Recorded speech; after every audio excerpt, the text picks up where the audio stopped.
Economia no contexto certo. Oferecimento Exped, o melhor da XP Inc. para tirar o melhor de você. Boa noite, ouvintes da Jovem Pan, telespectadores da TV Jovem Pan News. Bem-vindos a mais um Sextou! O resumo da semana econômica no contexto certo. Esta semana foi lotada de eventos importantes, indecisão, volatilidade dos mercados, mudança de humor dos investidores. Num dia, as tecnológicas são boas. No dia seguinte, todo mundo pensa melhor e vão sair correndo, vende as tecnológicas. No outro dia, não, elas são boas mesmo, pode comprar tudo de novo. O mercado mundo afora tá bipolar e tá exacerbando tudo, em especial o sentimento negativo. A nossa Bolsa do Brasil, a nossa querida B3, continuou se descolando dos Estados Unidos e da Europa e teve um desempenho melhor do que eles de novo. O grande foco da semana foram os bancos centrais. A queda do dólar também impressionou. O real segue sendo a moeda com o melhor desempenho do mundo em 2022. Vai, Torinho! Ainda bem, porque em março eu vou ficar 15 dias lá em Nova York filmando de lá pra vocês. E se o dólar tiver caro, eu tô ferrado. Bom, afinal, dia 16 de março, parece que o Banco Central vai acordar, o Banco Central americano, e vai subir os juros por lá. Eu quero estar lá no Federal Reserve pra conferir. Eles estão subindo os juros um ano depois do nosso Banco Central. Bom, que na semana a Bolsa oscilou e no fim tá terminando no 0-0, na casa dos 111.900 pontos. Enquanto o dólar, diferente, tá? Teve um tombo forte na segunda-feira, se manteve aqui embaixo, tá subindo um pouco hoje, mas tá terminando a semana com 1% de queda aos R$ 5,32. E vamos para os pontos que eu separei para o nosso Sextouro de hoje. Primeiro ponto, a semana dos bancos centrais. O nervosismo em relação à nova postura do Banco Central dos Estados Unidos, em relação a elevar os juros já em março, deu uma acalmada. Nenhum dos 6 dirigentes do Federal Reserve, que é o Banco Central americano, defenderam nesta semana que a autoridade aumente os juros em meio ponto no dia 16 de março, nem que suba em todas as reuniões. Como eu disse, eu vou lá para conferir. Eu quero estar no Federal Reserve, porque tá meio que enrolado para subir os juros por lá, tá? O Banco Central inglês, pelo menos, subiu os juros para 0,5%, mas 4 dos 9 membros do Banco Central da Inglaterra, tá, votaram por uma alta de juros para 0,75%. E isso assustou o mercado. O Banco Central Europeu da chiquíssima Christine Lagarde. Eles mantiveram os juros inalterados. Mas a presidente do Banco Central Europeu disse que as reuniões de março e junho serão muito importantes para julgar a inflação. A leitura é que depois da Europa surpreender e registrar a maior inflação da sua história, esta semana a autarquia ficou mais próxima de subir os juros. E por último, o nosso Banco Central, do senhor Roberto Campos Neto, elevou a taxa básica de juros em 1,5 ponto percentual para 10,75, voltando ao patamar de 2 dígitos para a nossa Selic, depois de quase 5 anos em um dígito. Mas sinalizou que a alta vai ser mais moderada em março. A curva de juros está precificando a alta de 1% em março, tá? E isso contribuiu para fazer o dólar subir um pouco. Se subisse mais os juros, o dólar cairia mais. Mas a bolsa também cai. Bom, inflação de 2 dígitos, gente, se combate com juros de 2 dígitos. Muito bem, Banco Central. Segundo ponto do nosso Sextouro. Alphabet da Google, ok. Amazon, ok. Meta do Facebook, not ok. Nesta semana nós fomos surpreendidos pelo tombo vertiginoso de quase 27% do grupo que é dono do Facebook, a Meta. Na bolsa, eles perderam 230 bilhões de dólares em valor de mercado em um dia.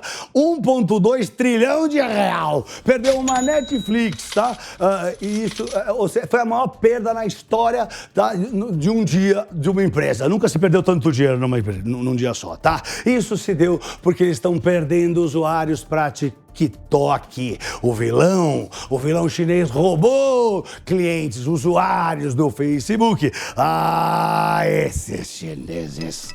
Acorda, Brasil! O TikTok não é só um aplicativo só de dancinha. Todos os políticos americanos usam. Eu tô lá também, eu uso também. Já as ações de Alphabet e da Amazon dispararam depois dos balanços animadores do quarto trimestre. Terceiro ponto desse Sextouro, joguinho de 7 7 dígitos. Nesta semana, um negócio chamou a atenção. O jornal The New York Times revelou que adquiriu por pelo menos $1 milhão o Wordle, né? Wordle, se escreve assim, ó, Wordle, tá? É um jogo popular online que tem só 4 meses de vida e conquistou milhões de usuários lá nos Estados Unidos. Ele foi criado por um engenheiro chamado Josh Wardle, parecido, né, o nome. É um jogo que envolve a descoberta, você tem que descobrir uma palavra de 5 letras em 6 tentativas. É uma evolução das palavras cruzadas. É super legal, virei fã, Vicente, dá uma olhada nele lá. Quarto ponto, a PEC dos combustíveis. A Câmara recebeu ontem a PEC dos combustíveis, que é uma proposta de emenda de Constituição defendida pelo presidente Jair Bolsonaro e que permite à União, os estados e os municípios zerarem ou reduzirem parcialmente as alíquotas de tributos que incidem sobre os combustíveis e o gás. Ao mencionar apenas combustíveis e gás, a proposta não restringe cortes no diesel, por exemplo. Se aprovada, a medida pode ser adotada em 2022 e 2023. O texto ainda precisa ser aprovado em 2 turnos da Câmara e em outros 2 no Senado. Quinto ponto, potencial conflito entre Rússia e Ucrânia aumenta a temperatura. O mundo assistiu à escalada da tensão entre a Rússia e a Ucrânia. Milhares de soldados russos foram posicionados nas fronteiras com o território ucraniano ali, bem na fronteira da Ucrânia. E nesta semana, os Estados Unidos deram ordem para 3.000 soldados americanos rumarem ao leste europeu para uma potencial invasão da Ucrânia, para defender de uma potencial invasão da Ucrânia pela Rússia. Além disso, os Estados Unidos acusaram a Rússia de estarem tramando um vídeo falso para justificar a invasão.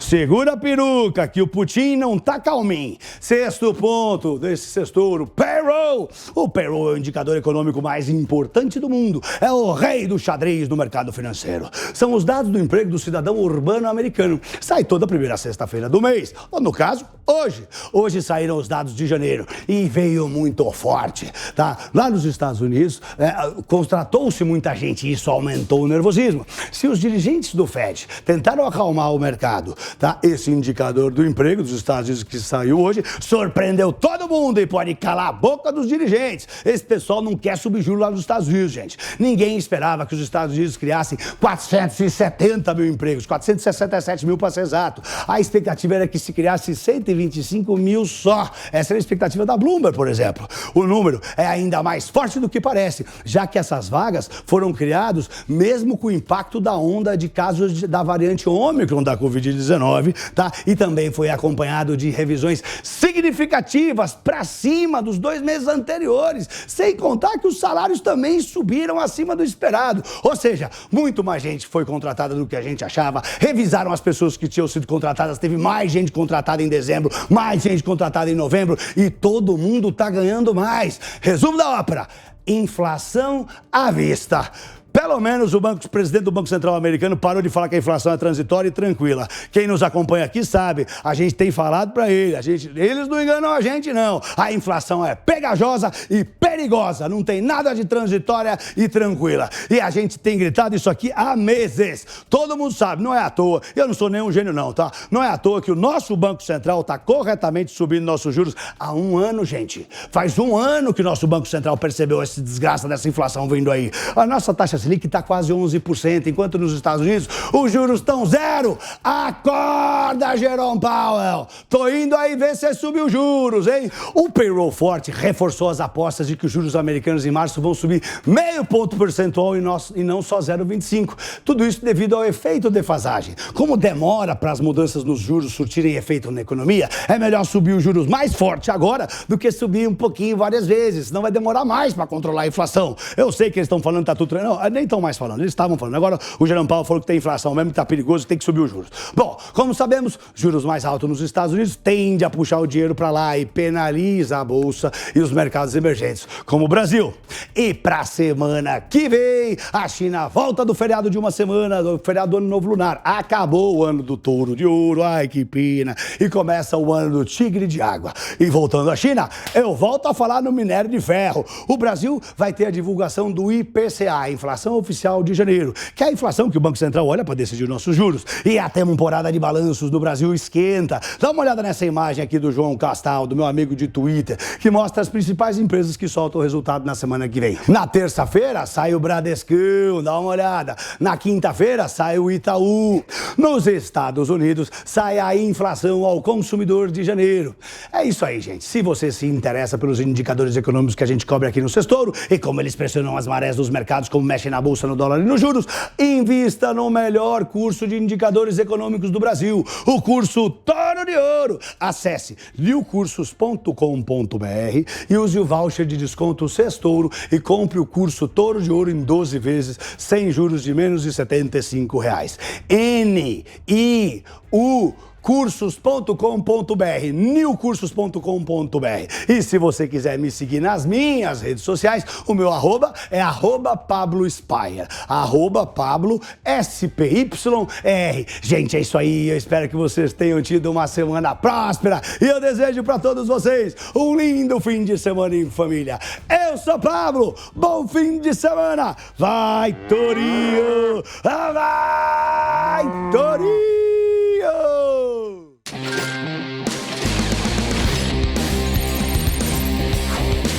Economia no contexto certo. Sextou!